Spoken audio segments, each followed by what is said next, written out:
Hello, I'm Daniel. I'm going to talk about a teaching from the 37 Practices of Bodhisattvas today. And this is a text about how we unleash our potential and we try to be better people. That's essentially what a bodhisattva is. It's one who has unleashed their potential and is able to help others and help themselves and make the world a better place. That's what we're trying to do here. And so I'm going to talk about this verse from the text today, and then I'm going to explain it a little bit. And we'll see how it goes. The title of this passage is The Path of Lesser Beings, and I don't like that. I'm not crazy about that title. I don't like words like lesser beings, but in any case, I'm going to read it for you, and then I'm going to explain it, because this one, some of the language I don't really like. It's kind of heavy and weird. So, all the sufferings of the lower realms are extremely difficult to bear.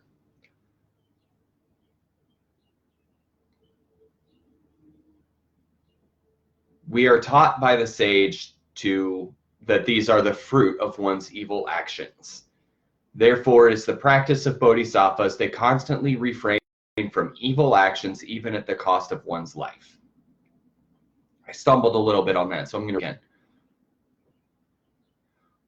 All the sufferings of the lower realms, so extremely difficult to bear, are taught by the sage to be the fruit of one's evil actions. Therefore, it is the practice of bodhisattvas to constantly refrain from evil actions, even at the cost of one's life. Sounds really heavy, right? So, first of all, suffering of lower realms. I don't take that literally. I think that when you're falling apart, when you're having a panic attack and you can't accomplish anything, when you're in a deep depression and you're just sitting staring at the floor for a long time, when you have had a tragedy in your life and it's making you throw everything away or something, that is the suffering of a lower realm. That is the suffering of a lower realm. And personally, I use the throwing away example because right after I got divorced, I just threw away a bunch of stuff, just for no reason, just in a panic. Like my yearbooks, like I wish I had my school yearbooks to show my kids, but I threw those away when I got divorced. I was in the suffering of a lower realm because I was in such a struggling situation that I just panicked and my brain just went to something. Oh, I'm going to throw stuff away and then I'll feel better. And that's not what a lot of people do. I think a lot of people do things like overconsume or, yeah, that's all I can think of, overconsume. But no, not me. When I was in that lower realm, I just threw shit away. And I wish I had it, but for some reason, that's what my panicky sense did. It made me just throw a bunch of stuff away. And like I said, the one thing I remember is my yearbooks that I'm really sad about. But anyway, so that's the suffering of the lower realms. It's not. Some people think it's a real place, like a you die and you go to hell. But I don't think that way. I think the lower realm is just where you go when you are in a really, really, really bad mental state. There's sort of a medium realm when you're in a kind of bad mental state, but a lower realm is when you are just crumbling, And I think we've all had that experience to some degree at some time in our lives when you're just falling apart and you think to yourself, this will not get better. This will not get better. That is the lower realm. And at lower realm, I don't think that's great language for that, but that's what's here. So the text says, all the sufferings of the lower realm so extremely difficult to bear. Because when we're falling apart, we have a hard time, of course.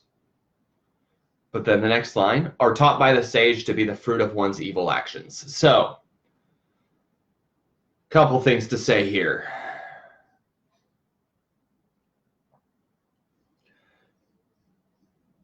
One is people that take this literally want to take this to mean karma. You do something bad later happens to you. I don't take karma literally.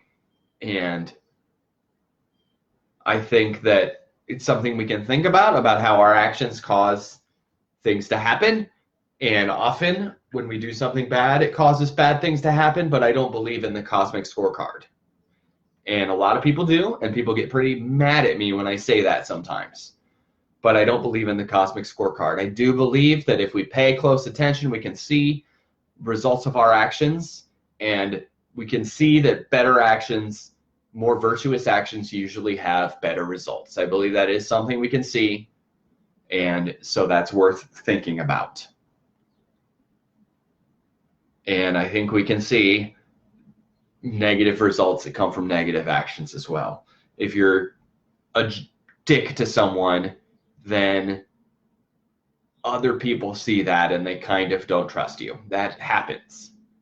And I think we need to think about that. Pardon the language. So, sufferings of the lower realms are taught to be the fruit of one's evil actions. So, that's not to say that when something bad happens and you're spiraling into a really dark place, I don't want to take this to mean it's 100% your fault. And that is what I think the text is saying here. And I'm going to unpack the word evil in a minute. We'll come back to it. But I don't believe it's 100% your fault. I do not agree with that. But I do think this. I think that we have more power than we think we do. And so you may not be able to stop, you probably can't stop the tragedy from happening, but we can learn how to respond to it in a better way. That's the hope. The hope is we can learn how to not fall apart when the tragedy happens. So the text makes it sound like the tragedy is the fruit of your evil actions, and I don't think so. I think that we can't control the vagaries of life. We can't control the way things come and go, the way things go bad. We can't control that. There's things we can avoid and things we can't avoid, but there are always horrible things that are going to happen, and we can't control that. What we can control, though, is our response to it. Not completely control, but manage. Manage is better than control. We can manage our response to it. We can notice, oh, I'm making this worse. That's a great thing to learn to say. I'm making this worse. How can I stop making this worse? That's a powerful thing to think about. How can I stop making this worse? And so that's one thing, right? And if you have a certain presence of mind, you can sort of stop yourself from doing things that you think are going to be helpful that aren't. Like I said, I threw a bunch of stuff away when I got divorced. And I could have stepped back and taken a moment and said to myself, oh, well, this isn't going to help any. And actually later, you're going to wish you had your yearbooks to show your kids. So stop, Daniel, right? I could have had that little voice telling me that, but I didn't. I didn't have enough mindfulness to handle the situation. But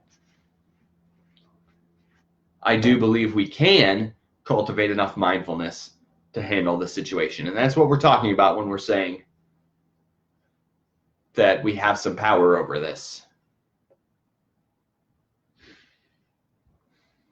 And I'm going to talk about that word evil actions now because I think it's important. A lot of old texts use words like evil, and I don't like the word evil because it makes me think of either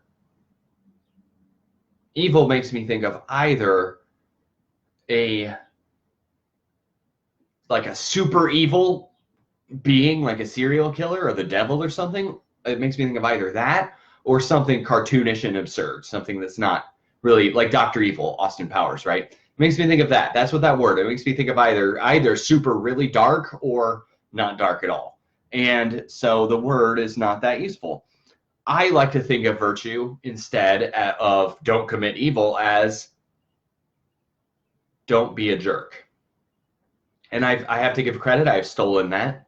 The Buddhist writer Brad Warner, the Zen priest writer Brad Warner, he wrote a book called Don't Be a Jerk, and he did that. He changed the words refrain from evil to don't be a jerk. And I've stolen his idea, and I have to give credit for that. But it is, I think, a useful way to think about this, because we talk about ethics sometimes in our society, and we think in terms of don't be bad, right? Or be good. I say to my kids, be good or be nice. And we could be saying, don't be a jerk. When we talk about being virtuous, we could be saying, don't be a jerk. And we know, I think we know intuitively right and wrong. I think we know what it is to be a jerk, and we know what it is to be nice. And sometimes we will trick ourselves into thinking something we're doing is not wrong. We have a great capacity to lie to ourselves and say why this thing we're doing is okay. And that's why horrible things happen in the world, because people have this great capacity to convince themselves things are okay. But when we bring mindfulness, when we bring real attention to our actions and our motivations, we can see, I think, almost always know what the right thing to do is. Almost always. And we're just really good at convincing ourselves that we don't know, or that what we're doing is okay. And the thing of it is that when we're going around being a jerk, when we're going around tearing other people down, being mean, building walls instead of bridges, we are distracted by what we're doing. So when we're nice to other people, when we try to practice virtue, then we have a sort of calm that settles in our mind, because we don't have any guilt in there. And so we might think that, well, yeah, but this person that I'm thinking of did something really bad, and I don't think they feel guilty at all. I think they do. I think they, somewhere in the back of their mind, I think that even the most awful person kind of has a little sense of guilt in there. And that sense of guilt is distracting them. And because it's distracting them, when a tragedy happens, they don't know how to deal with it skillfully. So if our conscience is clear, then we think more clearly. That's really good. If our conscience is clear, then we think more clearly. So that's why we refrain from being a jerk, and we practice virtuous actions. So that's what we need to do. If we're just nice to other people, we will see positive results of that. Just treat other people like you value them, and that means a lot. And people can tell if it's fake too. So treat other people like you value them, but also really value them. And have a kind word for the people in your life. And do positive actions when you can. And don't just be mean for no reason, like people are these days. People are just mean for no reason. And there's a lot of power in just being nice. I know it's not cool, but there's a lot of power in just being nice to the people around you, just sprinkling compassion and love everywhere, because the world needs it right now. So we need to learn how to practice virtue.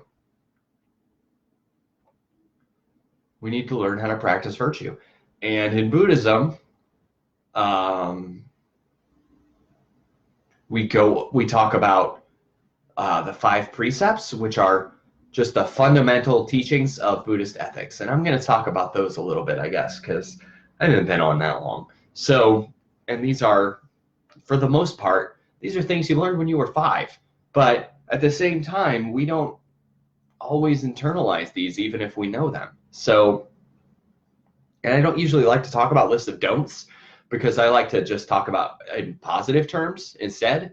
But that said, today I'm going to talk about these 5 precepts, these 5 don'ts, because this passage I'm talking about is refrain from evil actions, or don't be a jerk. So these five things, when we do them, they tend to take our life off track and tend to distract us from our goals, stop us from unleashing our potential, and make us unmindful. So I think these are useful to think about. And so the first one is refrain from killing. And so there are different ways this is interpreted, right? So some people think refrain from killing means be a vegetarian because, you're part of that production of an animal. And some people think refrain from killing just means humans. So it just means don't kill people, which to me, don't kill people is a pretty easy rule to follow to me, right? But maybe not for everyone, but I think it means just affirm life, celebrate life. So I think it means don't kill other people, of course, but also don't minimize the harm you cause to the world around you. And also don't kill animals for no reason. You know what I mean?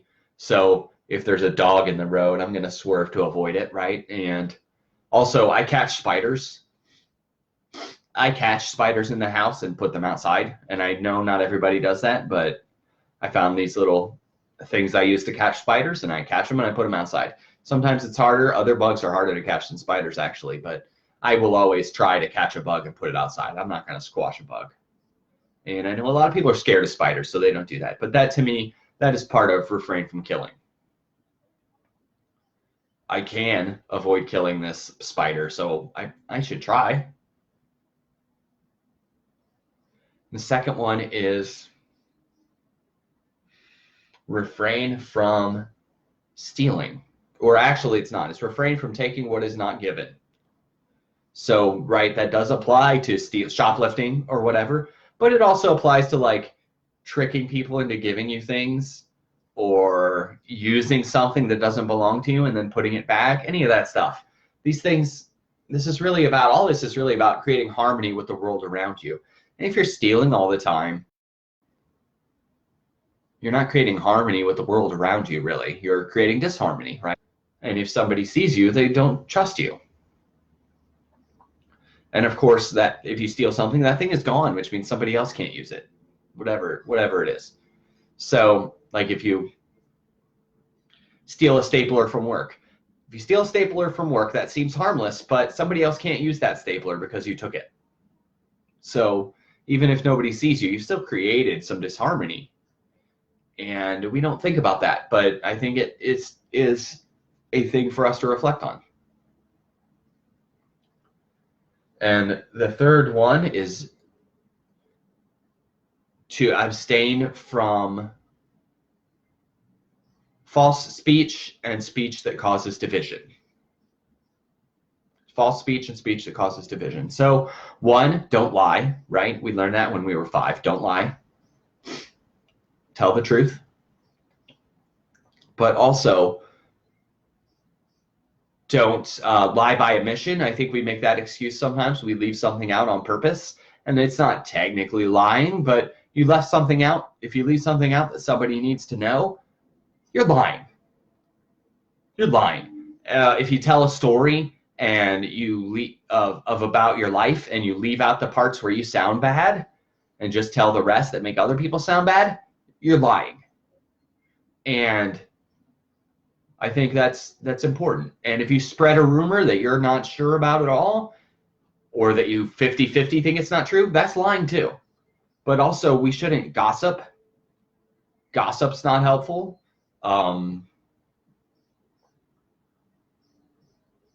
also, like asking questions, trying to get other people to gossip, that's also not helpful. That's the kind of speech we're talking about. And again, it's about harmony. These forms of speaking lead to less harmony, so it's helpful to us to not do them. And I know gossiping in particular can be a lot of fun, but I think it causes disharmony. It causes disharmony. So it helps. We want to use our words to be helpful and uplifting and kind. And that being said, I want to make very clear, these are guidelines and they are not commandments. What do I mean by that? I mean, for stealing, if you were stealing a loaf of bread because your family's starving, okay, that's fine. For lying, this is really important. If you have refugees hiding in your attic, like Anne Frank, right? And people come to your door to come get them, and you say they're not here, that's okay. That's the right thing to do, right? So we want to bring wisdom to this. We don't want to just hold on to it like this. It's the rules, right? We don't want to hold on to it like that. We want to bring wisdom to it, and we want to know when it's better to not do it, when it's better to lie about the people hiding in your attic, right? And I think we know also. I think we know there is a danger. I worry, though, about people just thinking, oh, well, these are flexible, then I can just break it whenever I want. And that's not, I think you know what you're doing to yourself when you do that. And so that's something to reflect on. We can reflect on these all the time. And the last two are the ones that are a little bit harder to talk about, a little bit harder to talk about. And so the next one I'm going to talk about is refrain from sexual misconduct. Refrain from sexual misconduct. And I think we know what that is, and I think we're learning more and more about maybe things we didn't know. But it should be common sense, and I don't know that it is always, but sexual misconduct are obvious things like rape, but also less obvious things like don't trick people into sexual encounters. Don't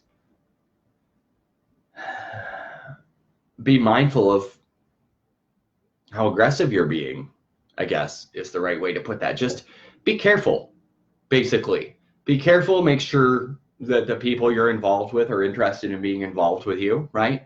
And